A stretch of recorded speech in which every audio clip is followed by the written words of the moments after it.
täna oleme Playa del Los Naufragose rannas. See on meie kodust, võib-olla 1,5 kilomeetrit kõndimist siia keskuse suunas. Ja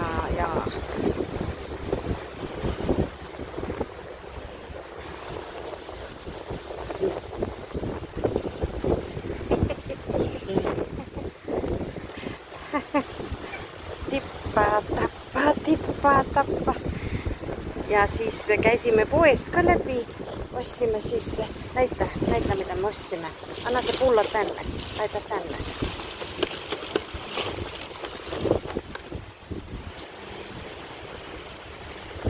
€1 vorstilõikud.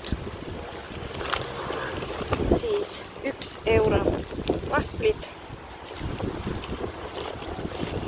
Siis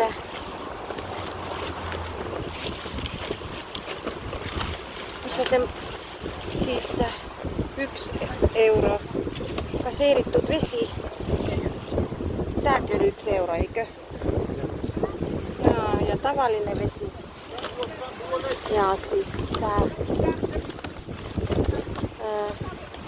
kypsiset. Ja tulimme siihen nyt nauttimaan ja natukene kypsiset. Kuka mä tiedä paljon se maksis. Pitää tsekki vielä vaattamaan.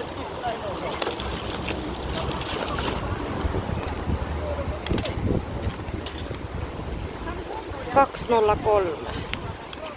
2.03. Ja kokku ne ostut läksid vasta maksamaan €6.30.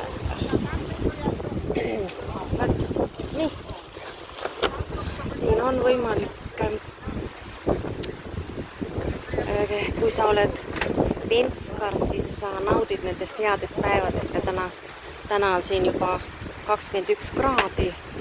Homseks lubas veel soojemmat ja nii edasi, nii et ilmad hakkavad soojaks minema. Kuigi merel on veel lainet ja natuke tuult, aga elu on ilus.